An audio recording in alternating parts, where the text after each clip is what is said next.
jet performance without leaving the ground. And let's not forget, thanks to its hybrid system, you still get an estimated range of 420 miles, with fast charging support that gets you to 80% in under 15 minutes. When it comes to pricing, exclusivity is part of the package.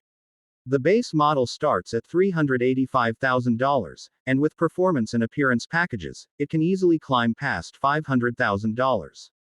Only 500 units are being made globally, each with a unique serialized chassis number and limited edition badging.